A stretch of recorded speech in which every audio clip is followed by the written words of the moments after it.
Taylor sat back in his chair reading the morning newspaper. The warm kitchen and the smell of coffee blended with the comfort of not having to go to work. This was his rest period, the first for a long time, and he was glad of it. He folded the second section back, sighing with contentment. "What is it?" Mary said from the stove. "They pasted Moscow again last night." Taylor nodded his head in approval. "Gave it a real pounding. One of those RH bombs. It's about time." He nodded again, feeling the full comfort of the kitchen, the presence of his plump, attractive wife, the breakfast dishes and coffee. This was relaxation. And the war news was good and satisfying. He could feel a justifiable glow at the news, a sense of pride and personal accomplishment. After all, he was an integral part of the war program, not just another factory worker lugging a cart of scrap, but a technician, one of those who designed and planned the nerve trunk of the war. "It says they have the new subs almost perfected. Wait till they get those going." He smacked his lips with anticipation. "When they start shelling from underwater, the Soviets are sure going to be surprised." "They're doing a wonderful job," Mary agreed vaguely. "Do you know what we saw today? Our team is getting a leady to show to the school children. I saw the leady, but only for a moment. It's good for the children to see what their contributions are going for, don't you think?" She looked around at him. "A leady," Taylor murmured. He put the newspaper slowly down. "Well, make sure it's decontaminated properly. We don't want to take any chances." "Oh, they always bathe them when they're brought down from the surface," Mary said. "They wouldn't think of letting them down without the bath, would they?" She hesitated, thinking back. "Don, you know, it makes me remember." He nodded. "I know." He knew what she was thinking. Once in the very first weeks of the war, before everyone had been evacuated from the surface, they had seen a hospital train discharging the wounded, people who had been showered with sleet. He remembered the way they had looked, the expression on their faces, or as much of their faces as was left. It was not a pleasant sight.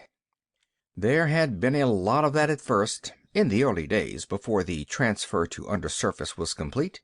There had been a lot, and it hadn't been very difficult to come across it. Taylor looked up at his wife. She was thinking too much about it the last few months. They all were. "Forget it," he said. "It's all in the past. There isn't anybody up there now but the leadys, and they don't mind. But just the same, I hope they're careful when they let one of them down here. If one were still hot—" He laughed, pushing himself away from the table. "Forget it. I'll be home for the next 2 shifts. Nothing to do but sit around and take things easy. Maybe we can take in a show, okay?" "A show? Do we have to? I don't like to look at all the destruction, the ruins. Sometimes I see some places I remember, like San Francisco. They showed a shot of San Francisco, the bridge broken and fallen in the water, and I get upset. I don't like to watch." "But don't you want to know what's going on? No human beings are getting hurt, you know." "But it's so awful." Her face was set and strained. "Please, no, Don."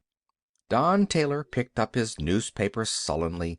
"All right, but there isn't a hell of a lot else to do. And don't forget, their cities are getting it even worse." She nodded. Taylor turned the rough, thin sheets of newspaper. His good mood had soured on him. Why did she have to fret all the time? They were perfectly well off as things went. You couldn't expect to have everything perfect, living undersurface, with an artificial sun and artificial food. Naturally, it was a strain, not seeing the sky, or being able to go any place or see anything other than metal walls, great roaring factories, the plant yards, barracks. But it was better than being on surface. And someday it would end and they could return. Nobody wanted to live this way, but it was necessary. He turned the page angrily, and the poor paper ripped. Damn it. The paper was getting worse quality all the time. Bad print, yellow tint. Well, they needed everything for the war program. He ought to know that. Wasn't he one of the planners? He excused himself and went into the other room. The bed was still unmade. They had better get it in shape before the 7th-hour inspection. There was a 1-unit fine. The vidphone rang. He halted. Who could it be? He went over and clicked it on. "Taylor?" the voice said, forming into place. It was an old face, gray and grim. "This is Moss. I'm sorry to bother you during rest period, but this thing has come up." He rattled papers. "I want you to hurry over here." Taylor stiffened. "What is it? There's no chance it could wait?" The calm gray eyes were studying him, expressionless, unjudging. "If you want me to come down to the lab," Taylor grumbled, "I suppose I can. I'll get my uniform. No, come as you are. And not to the lab. Meet me at 2nd stage as soon as possible. It'll take you about a half-hour, using the fast car up. I'll see you there." The picture broke and Moss disappeared. "What was it?" Mary said at the door. "Moss, he wants me for something." "I knew this would happen." "Well, you didn't want to do anything anyhow. What does it matter?" His voice was bitter. "It's all the same every day. I'll bring you back something. I'm going up to 2nd stage. Maybe I'll be close enough to the surface to—" Don't bring me anything. Not from the surface." "All right, I won't. But of all the irrational nonsense—" She watched him put on his boots without answering. Moss nodded, and Taylor fell in step with him as the older man strode along. A series of loads were going up to the surface, blind cars clanking like ore trucks up the ramp, disappearing through the stage trap above them. Taylor watched the cars, heavy with tubular machinery of some sort, weapons new to him. Workers were everywhere, in the dark gray uniforms of the labor corps, loading, lifting, shouting back and forth. The stage was deafening with noise. "We'll go up a way," Moss said, "where we can talk. This is no place to give you details." They took an escalator up. The commercial lift fell behind them, and with it most of the crashing and booming. Soon they emerged on an observation platform, suspended on the side of the tube, the vast tunnel leading to the surface, not more than half a mile above them now. "My God," Taylor said, looking down the tube involuntarily. "It's a long way down." Moss laughed. "Don't look." They opened a door and entered an office. Behind the desk an officer was sitting, an officer of internal security. He looked up. "I'll be right with you, Moss." He gazed at Taylor, studying him. "You're a little ahead of time." "This is Commander Franks," Moss said to Taylor. "He was the first to make the discovery. I was notified last night." He tapped a parcel he carried. "I was let in because of this." Franks frowned at him and stood up. "We're going up to 1st stage. We can discuss it there." "First stage?" Taylor repeated nervously. The three of them went down a side passage to a small lift. "I've never been up there. Is it all right? It's not radioactive, is it?" "You're like everyone else," Franks said. "Old women afraid of burglars. No radiation leaks down to 1st stage. There's lead and rock, and what comes down the tube is bathed." "What's the nature of the problem?" Taylor asked. "I'd like to know something about it." "In a moment." They entered the lift and ascended. When they stepped out, they were in a hall of soldiers, weapons and uniforms everywhere. Taylor blinked in surprise. So this was 1st stage, the closest undersurface level to the top. After this stage there was only rock, lead and rock, and the great tubes leading up like the burrows of earthworms. Lead and rock, and above that, where the tubes opened, the great expanse that no living being had seen for 8 years. The vast, endless ruin that had once been man's home, the place where he had lived 8 years ago. Now the surface was a lethal desert of slag and rolling clouds. Endless clouds drifted back and forth, blotting out the red sun. Occasionally something metallic stirred, moving through the remains of a city, threading its way across the tortured terrain of the countryside. A leady, a surface robot, immune to radiation, constructed with feverish haste in the last months before the Cold War became literally hot. Leadys, crawling along the ground, moving over the oceans or through the skies in slender blackened craft, creatures that could exist where no life could remain, metal and plastic figures that waged a war man had conceived but which he could not fight himself. Human beings had invented war, invented and manufactured the weapons, even invented the players, the fighters, the actors of the war, but they themselves could not venture forth, could not wage it themselves. In all the world, in Russia, in Europe, America, Africa, no living human being remained. They were under the surface, in the deep shelters that had been carefully planned and built even as the first bombs began to fall. It was a brilliant idea, and the only idea that could have worked. Up above, on the ruined, blasted surface of what had once been a living planet, the leady crawled and scurried and fought man's war. And undersurface, in the depths of the planet, human beings toiled endlessly to produce the weapons to continue the fight, month by month, year by year. "First stage," Taylor said. A strange ache went through him, almost to the surface, but not quite, Moss said. Franks led them through the soldiers, over to one side, near the lip of the tube. "In a few minutes, a lift will bring something down to us from the surface," he explained. "You see, Taylor, every once in a while, security examines and interrogates a surface leady, one that has been above for a time, to find out certain things. A vidcall is sent up and contact is made with the field headquarters. We need this direct interview. We can't depend on vidscreen contact alone. The leadys are doing a good job, but we want to make certain that everything is going the way we want it."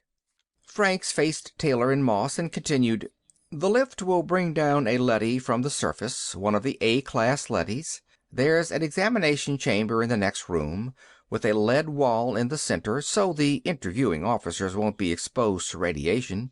We find this easier than bathing the leady. It is going right back up. It has a job to get back to.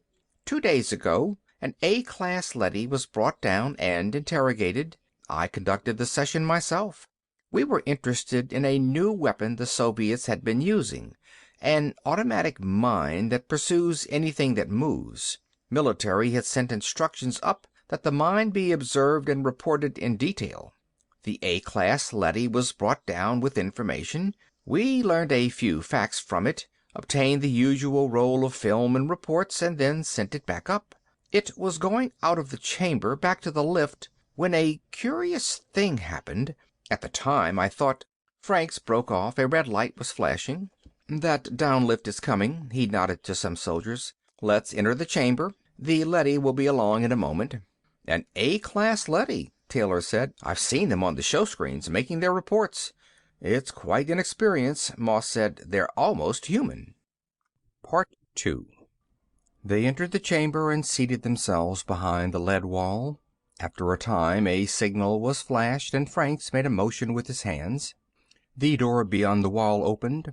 Taylor peered through his view slot. He saw something advancing slowly, a slender metallic figure moving on a tread, its arm grips at rest by its sides. The figure halted and scanned the lead wall. It stood waiting. "We are interested in learning something," Franks said. "Before I question you, do you have anything to report on surface conditions?" "No. The war continues." The leady's voice was automatic and toneless. "We are a little short of fast pursuit craft, the single-seat type. We could use also some—" "That has all been noted. What I want to ask you is this. Our contact with you has been through vidscreen only. We must rely on indirect evidence.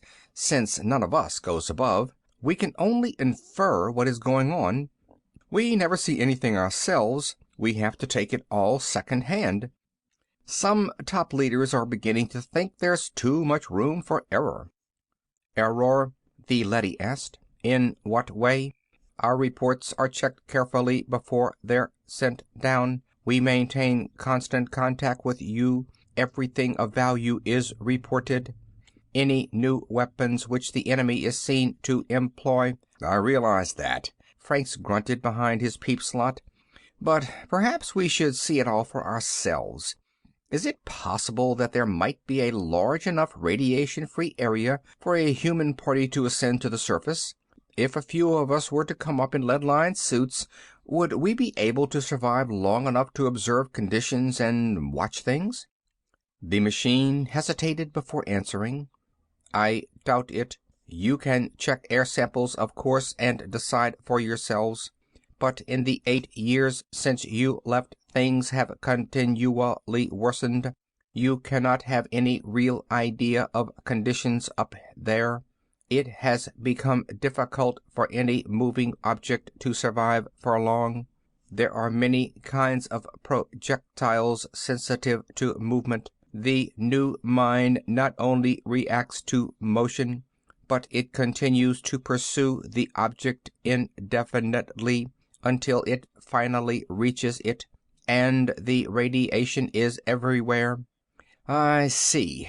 Franks turned to Moss. His eyes narrowed oddly. Well, that was what I wanted to know. You may go.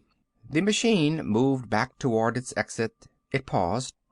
Each month the amount of lethal particles in the atmosphere increases. The tempo of war is gradually... I understand. Franks rose. He held out his hand, and Moss passed him the package. One thing before you leave. I want you to examine a new type of metal shield material. I'll pass you a sample with the tong.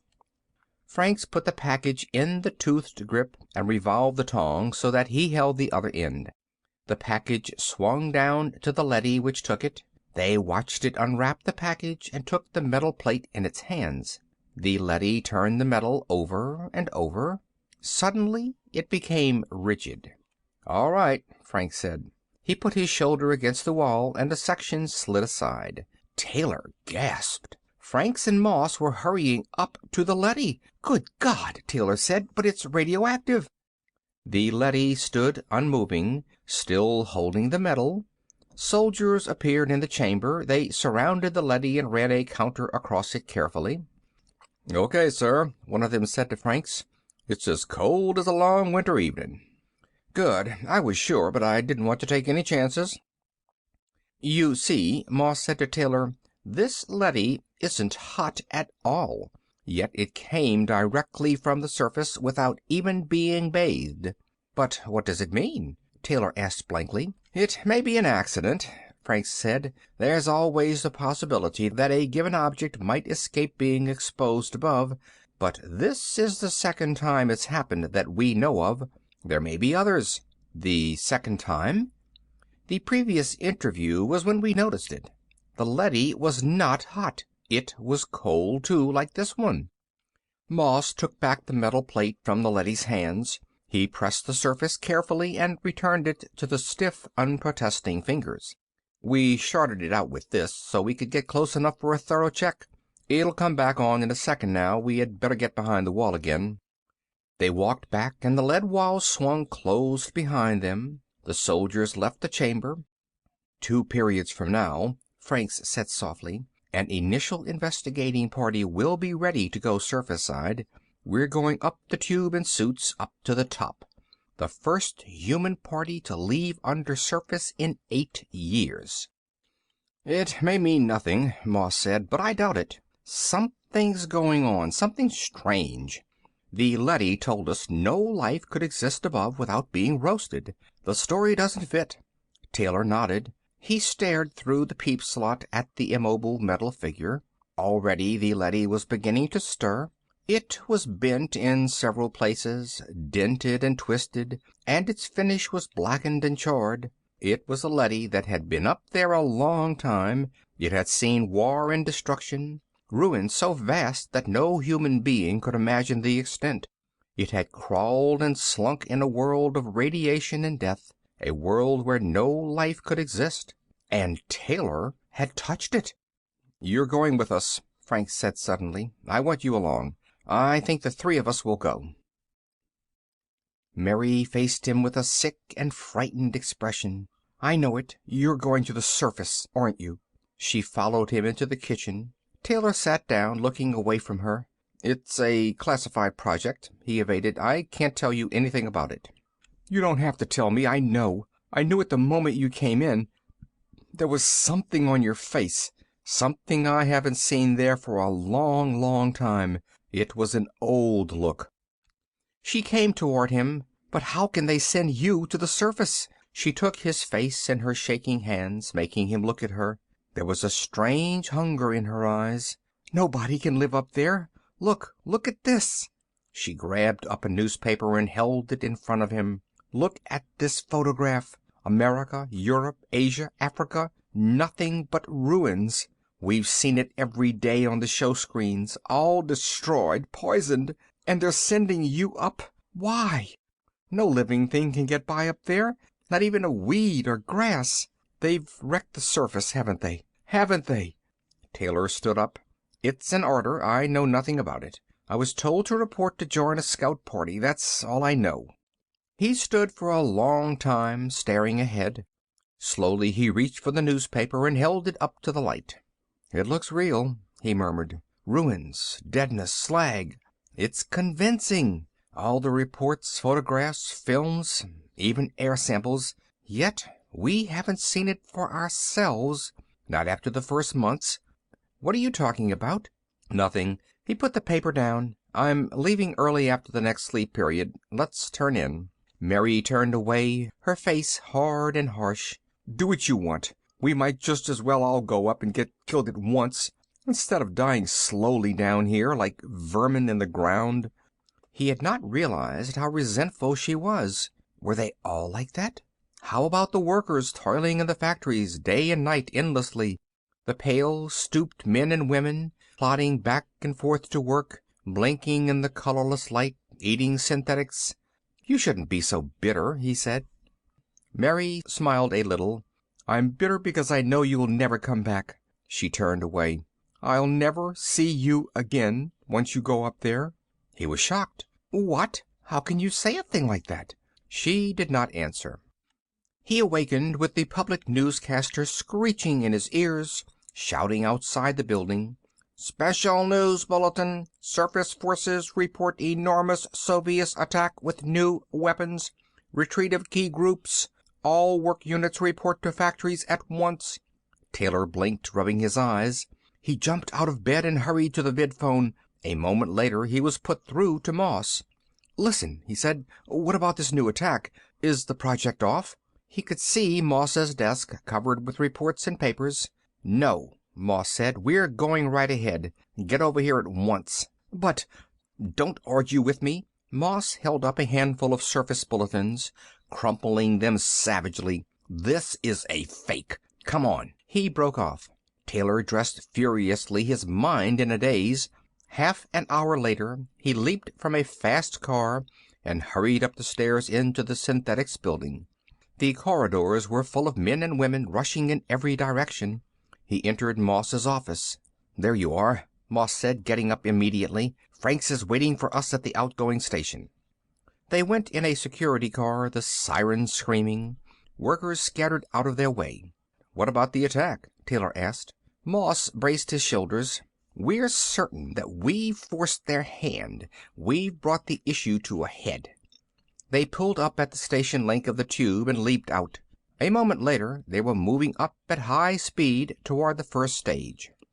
They emerged into a bewildering scene of activity. Soldiers were fastening on lead suits, talking excitedly to each other, shouting back and forth. Guns were being given out, instructions passed. Taylor studied one of the soldiers. He was armed with the dreaded Bender pistol, the new snub-nosed hand weapon that was just beginning to come from the assembly line.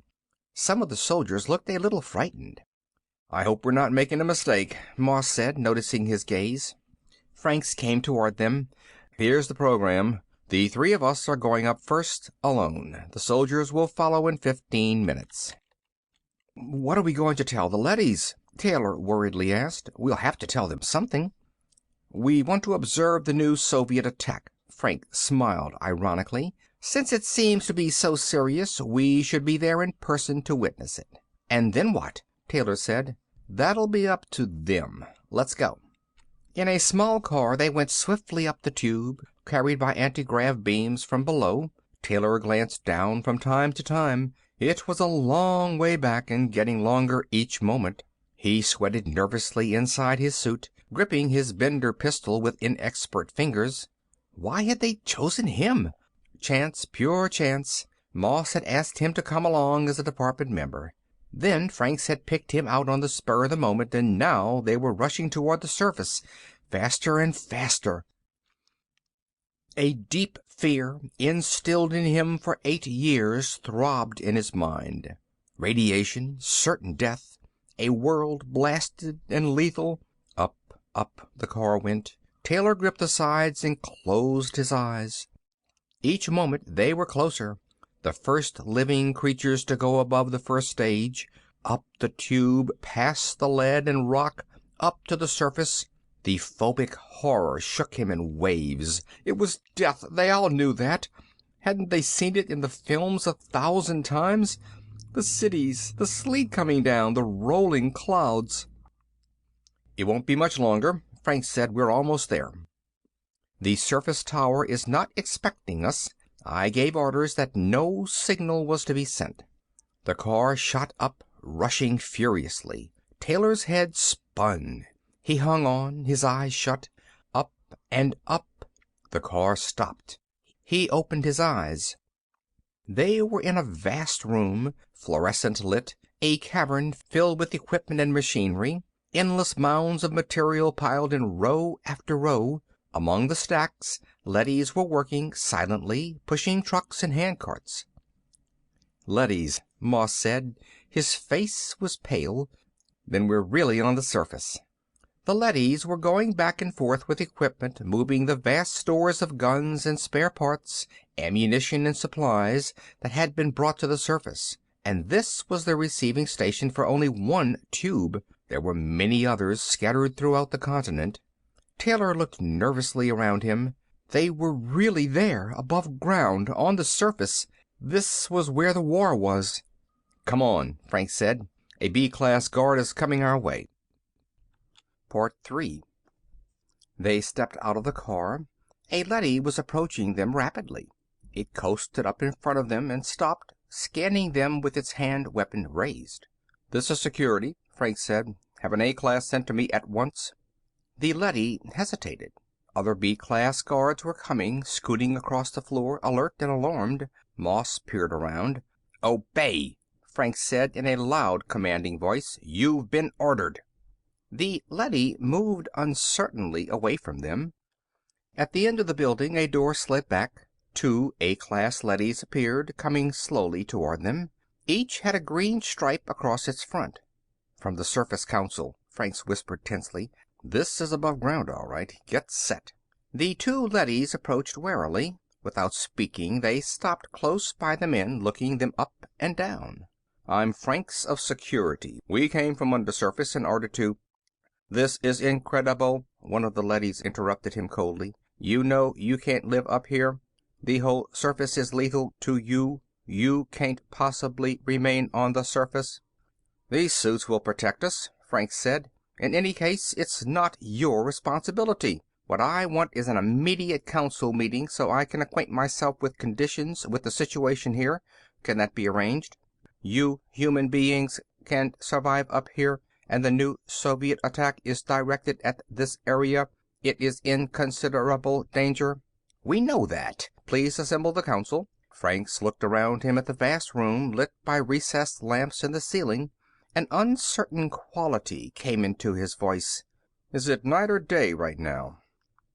"Night," one of the A-class leadys said after a pause. "Dawn is coming in about 2 hours." Franks nodded. "We'll remain at least 2 hours, then. As a concession to our sentimentality, would you please show us some place where we can observe the sun as it comes up? We would appreciate it." A stir went through the leadys.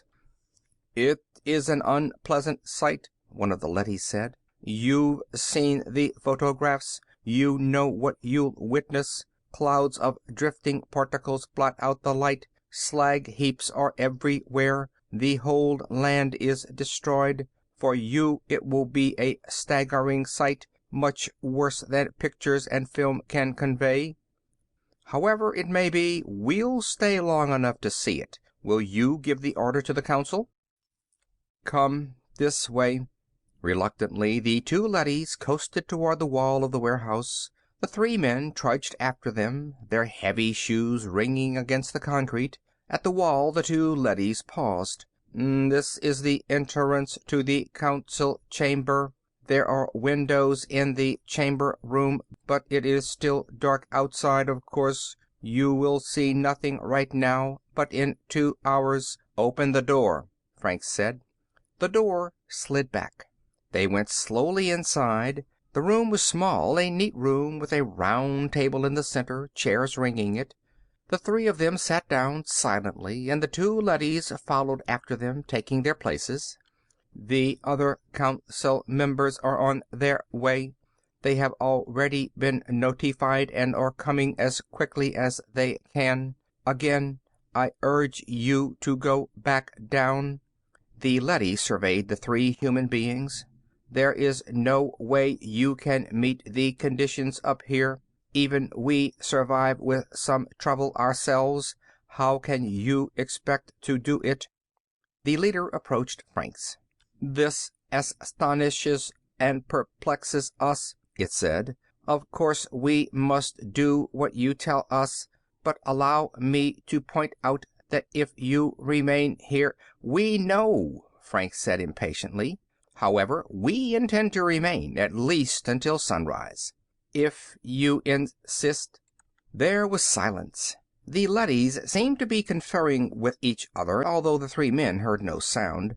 "For your own good," the leader said at last, "you must go back down. We have discussed this, and it seems to us that you are doing the wrong thing for your own good." "We are human beings," Franks said sharply. "Don't you understand? We're men, not machines." "That is precisely why you must go back. This room is radioactive. All surface areas are. We calculate that your suits will not protect you for over 50 more minutes. Therefore—" The leadys moved abruptly toward the men, wheeling in a circle, forming a solid row. The men stood up. Taylor reached awkwardly for his weapon, his fingers numb and stupid. The men stood facing the silent metal figures. "We must insist," the leader said, its voice without emotion. "We must take you back to the tube and send you down on the next car. I am sorry, but it is necessary." "What'll we do?" Moss said nervously to Franks. He touched his gun. "Shall we blast them?" Franks shook his head. "All right," he said to the leader. "We'll go back." He moved toward the door, motioning Taylor and Moss to follow him. They looked at him in surprise, but they came with him. The leadys followed them out into the great warehouse. Slowly they moved toward the tube entrance, none of them speaking. At the lip, Franks turned. "We're going back because we have no choice. There are 3 of us and about a dozen of you. However, if—" "Here comes the car," Taylor said. There was a grating sound from the tube. D-class leadys moved toward the edge to receive it. "I am sorry," the leader said, "but it is for your protection. We are watching over you, literally. You must stay below and let us conduct the war. In a sense, it has come to be our war. We must fight it as we see fit." The car rose to the surface. 12 soldiers, armed with Bender pistols, stepped from it and surrounded the 3 men. Moss breathed a sigh of relief. "Well, this does change things. It came off just right." The leader moved back, away from the soldiers. It studied them intently, glancing from one to the next, apparently trying to make up its mind. At last it made a sign to the other leadys. They coasted aside, and a corridor was opened up toward the warehouse. "Even now," the leader said, "we could send you back by force, but it is evident that this is not really an observation party at all. These soldiers show that you have much more in mind. This was all carefully prepared." "Very carefully," Franks said. They closed in. "How much more we can only guess. I must admit that we were taken unprepared. We failed utterly to meet the situation. Now force would be absurd, because neither side can afford to injure the other. We, because of the restrictions placed on us regarding human life. You, because the war demands. The soldiers fired quick and in fright. Moss dropped to one knee, firing up. The leader dissolved in a cloud of particles. On all sides, B and D-class leadys were rushing up, some with weapons, some with metal slats. The room was in confusion. Off in the distance, a siren was screaming. Franks and Taylor were cut off from the others, separated from the soldiers by a wall of metal bodies. "They can't fire back," Franks said calmly. "This is another bluff. They've tried to bluff us all the way." He fired into the face of a leady. The leady dissolved. "They can only try to frighten us. Remember that." They went on firing, and leady after leady vanished. The room reeked with the smell of burning metal, the stink of fused plastic and steel. Taylor had been knocked down. He was struggling to find his gun, reaching wildly among metal legs, groping frantically to find it. His fingers strained. A handle swam in front of him. Suddenly something came down on his arm, a metal foot. He cried out. Then it was over. The leadys were moving away, gathering together off to one side. Only 4 of the Surface Council remained. The others were radioactive particles in the air. D-class leadys were already restoring order, gathering up partly destroyed metal figures and bits and removing them. Franks breathed a shuddering sigh. "All right," he said. "You can take us back to the windows. It won't be long now." The leadys separated, and the human group, Moss and Franks and Taylor and the soldiers, walked slowly across the room toward the door. They entered the council chamber. Already a faint touch of gray mitigated the blackness of the windows.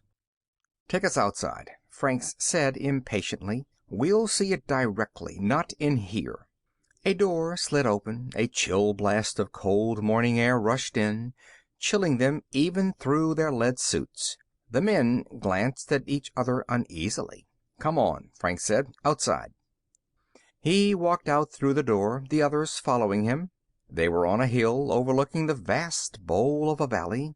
Dimly against the graying sky, the outline of mountains were forming, becoming tangible. "It'll be bright enough to see in a few minutes," Moss said. He shuddered as a chilling wind caught him and moved around him. "It's worth it, really worth it, to see this again after 8 years, even if it's the last thing we see." "Watch," Franks snapped. They obeyed, silent and subdued. The sky was clearing, brightening each moment. Some place far off, echoing across the valley, a rooster crowed. "A chicken?" Taylor murmured. "Did you hear?" Behind them, the leadys had come out and were standing silently, watching too. The gray sky turned to white and the hills appeared more clearly. Light spread across the valley floor, moving toward them. "God in heaven!" Franks exclaimed. Trees. Trees and forests. A valley of plants and trees, with a few roads winding among them. Farmhouses. A windmill, a barn far down below them. "Look," Moss whispered. Color came into the sky.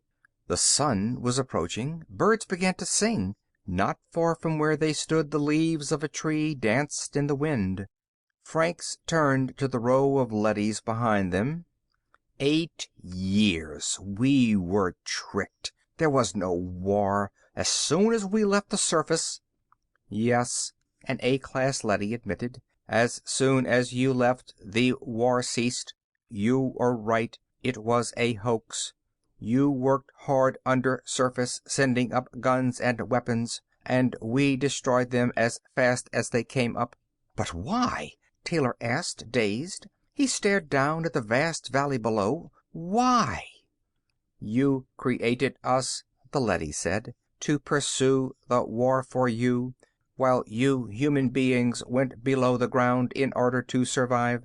But before we could continue the war, it was necessary to analyze it, to determine what its purpose was. We did this, and we found that it had no purpose except perhaps in terms of human needs. Even this was questionable. We investigated further. We found that human cultures pass through phases, each culture in its own time.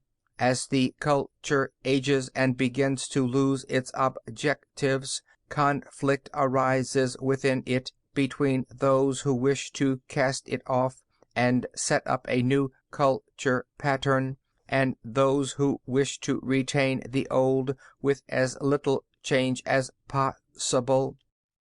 At this point a great danger appears. The conflict within threatens to engulf the society in self-war, group against group. The vital traditions may be lost, not merely altered or reformed, but completely destroyed in this period of chaos and anarchy. We have found many such examples in the history of mankind.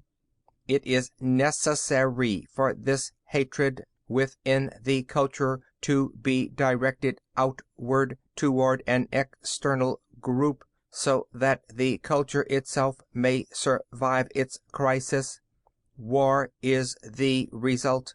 War to a logical mind is absurd, but in terms of human needs it plays a vital role, and it will continue to until man has grown up enough so that no hatred lies within him. Taylor was listening intently. Do you think this time will come? Of course. It has almost arrived now. This was the last war. Man is almost united into one final culture, a world culture. At this point he stands continent against continent, one half of the world against the other half. Only a single step remains, the jump to a unified culture. Man has climbed slowly upward, tending always toward unification of his culture. It will not be long, but it has not come yet, and so the war has to go on to satisfy the last violent surge of hatred that man felt. 8 years have passed since the war began. In these 8 years we have observed and noted important changes going on in the minds of men.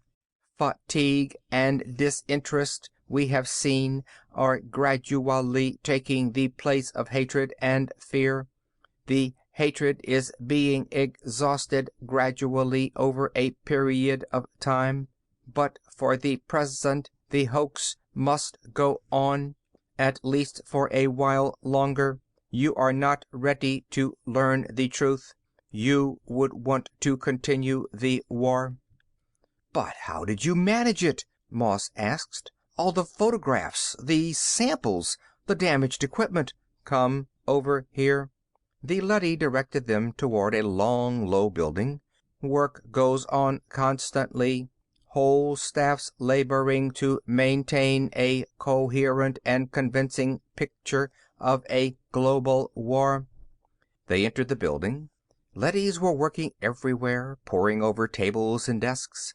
Examine this project here, the A-class leady said. 2 leadys were carefully photographing something, an elaborate model on a tabletop. It is a good example. The men grouped around, trying to see. It was a model of a ruined city. Taylor studied it in silence for a long time. At last he looked up. "It's San Francisco," he said in a low voice. "This is a model of San Francisco destroyed.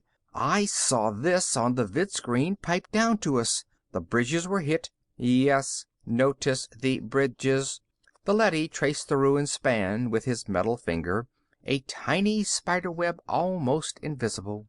"You have no doubt seen photographs of this many times, and of the other tables in this building. San Francisco itself is completely intact. We restored it soon after you left. rebuilding the parts that had been damaged at the start of the war. The work of manufacturing news goes on all the time in this particular building. We are very careful to see that each part fits in with all the other parts. Much time and effort are devoted to it." Franks touched one of the tiny model buildings lying half in ruins. "So this is what you spend your time doing, making model cities and then blasting them?" "No, we do much more. We are caretakers, watching over the whole world. The owners have left for a time, and we must see that the cities are kept clean, that decay is prevented, that everything is kept oiled and in running condition. The gardens, the streets, the water mains, everything must be maintained as it was 8 years ago, so that when the owners return, they will not be displeased. We want to be sure that they will be completely satisfied." Franks tapped Moss on the arm. "Come over here," he said in a low voice. "I want to talk to you." He led Moss and Taylor out of the building, away from the leadys, outside on the hillside. The soldiers followed them. The sun was up and the sky was turning blue. The air smelled sweet and good, the smell of growing things. Taylor removed his helmet and took a deep breath. "I haven't smelled that smell for a long time," he said. "Listen," Frank said, his voice low and hard. "We must get back down at once. There's a lot to get started on. All this can be turned to our advantage." "What do you mean?" Moss asked. "It's a certainty that the Soviets have been tricked too, the same as us. But we have found out. That gives us an edge over them." "I see," Moss nodded. "We know, but they don't. Their Surface Council has sold out the same as ours. It works against them the same way. But if we could... With 100 top-level men, we could take over again, restore things as they should be. It would be easy." Part 4. Moss touched him on the arm. An A-class leady was coming from the building toward them. "We've seen enough," Frank said, raising his voice. "All this is very serious. It must be reported below and a study made to determine our policy." The leady said nothing. Franks waved to the soldiers. "Let's go." He started toward the warehouse. Most of the soldiers had removed their helmets. Some of them had taken their lead suits off, too, and were relaxing comfortably in their cotton uniforms. They stared around them, down the hillside at the trees and bushes, the vast expanse of green, the mountains and the sky. "Look at the sun," one of them murmured. "It sure is bright as hell," another said. "We're going back down," Frank said. "Fall in by twos and follow us." Reluctantly, the soldiers regrouped. The leadys watched without emotion as the men marched slowly back toward the warehouse. Franks and Moss and Taylor led them across the ground, glancing alertly at the leadys as they walked. They entered the warehouse. D-class leadys were loading material and weapons on surface carts. Cranes and derricks were working busily everywhere. Work was done with efficiency, but without hurry or excitement. The men stopped, watching. Leadys operating the little carts moved past them, signaling silently to each other. Guns and parts were being hoisted by magnetic cranes and lowered gently onto waiting carts. "Come on," Franks said. He turned toward the lip of the tube. A row of D-class leadys were standing in front of it, immobile and silent. Frank stopped, moving back. He looked around. An A-class leady was coming toward him. "Tell them to get out the way," Frank said. He touched his gun. "You had better move them." Time passed, an endless moment without measure. The men stood nervous and alert, watching the row of leadys in front of them. "As you wish," the A-class leady said. It signaled, and the D-class leadys moved into life. They stepped slowly aside. Moss breathed a sigh of relief. "I'm glad that's over," he said to Franks. "Look at them all. Why don't they try to stop us? They must know what we're going to do." Franks laughed. Stop us? You saw what happened when they tried to stop us before. They can't. They're only machines. We built them so they can't lay hands on us, and they know that." His voice trailed off. The men stared at the tube entrance. Around them the leadys watched, silent and impassive, their metal faces expressionless. For a long time the men stood without moving. At last Taylor turned away. "Good God," he said. He was numb, without feeling of any kind. The tube was gone. It was sealed shut, fused over. Only a dull surface of cooling metal greeted them. The tube had been closed. Franks turned, his face pale and vacant. The A-class leady shifted. "As you can see, the tube has been shut. We were prepared for this. As soon as all of you were on the surface, the order was given. If you had gone back when we asked you, you would now be safely down below. We had to work quickly because it was such an immense operation." "But why?" Moss demanded angrily. "Because it is unthinkable that you should be allowed to resume the war. With all the tubes sealed, it may be many months before forces from below can reach the surface, let alone organize a military program. By that time, the cycle will have entered its last stages. You will not be so perturbed to find your world intact. We had hoped that you would be under surface when the sealing occurred. Your presence here is a nuisance.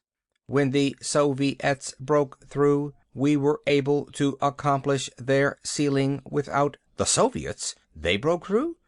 "Several months ago, they came up unexpectedly to see why the war had not been won. We were forced to act with speed. At this moment, they are desperately attempting to cut new tubes to the surface to resume the war. We have, however, been able to seal each new one as it appears." The leady regarded the three men calmly. "We're cut off," Moss said, trembling. "We can't get back. What'll we do?"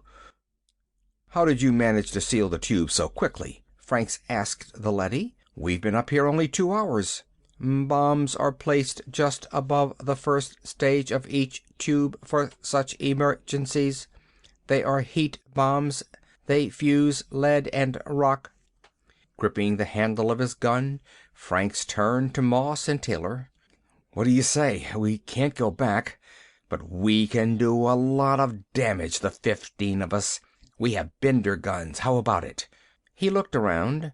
The soldiers had wandered away again, back toward the exit of the building.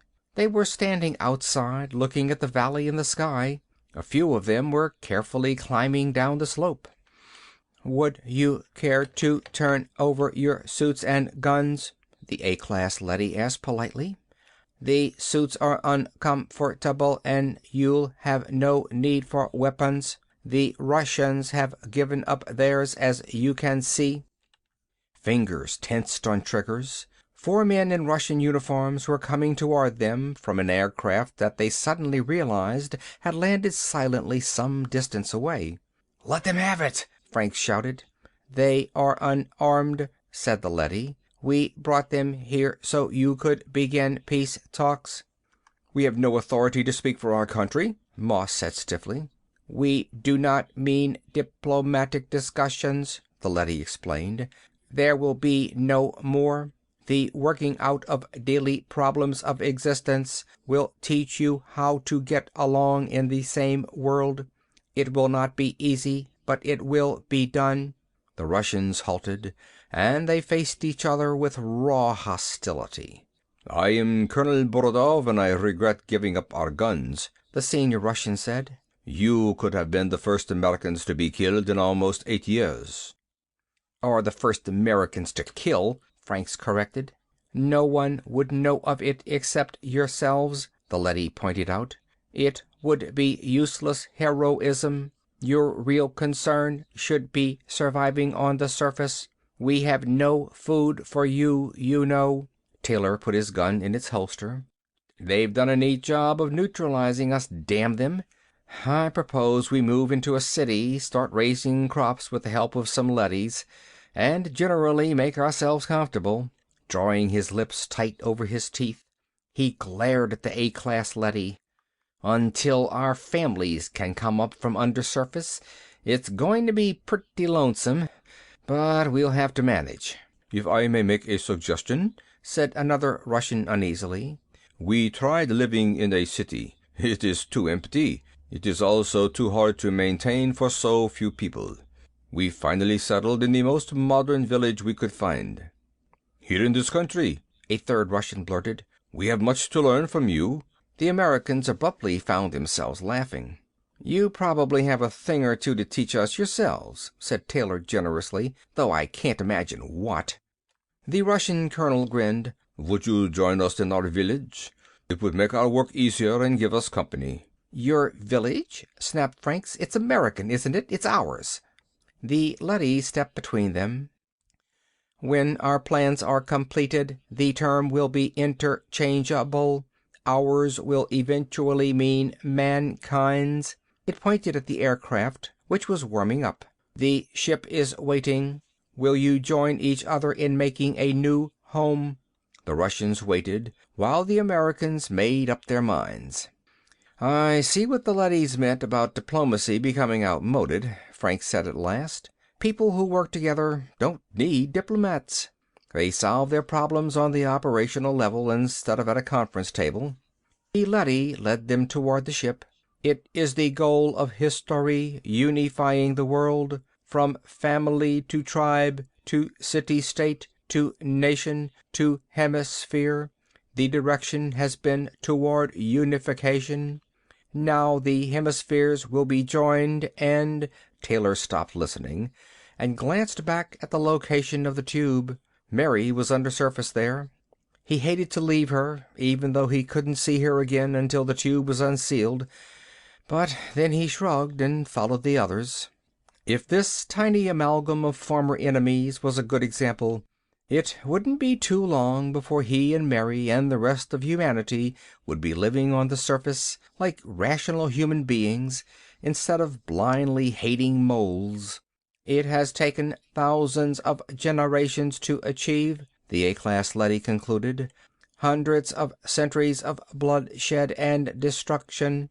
But each war was a step toward uniting mankind, and now the end is in sight, a world without war. But even that is only the beginning of a new stage of history. The conquest of space, breathed Colonel Borodov. The meaning of life, Moss added. Eliminating hunger and poverty, said Taylor. The leady opened the door of the ship. All that and more. How much more? We cannot foresee it any more than the first men who formed a tribe could foresee this day. But it will be unimaginably great.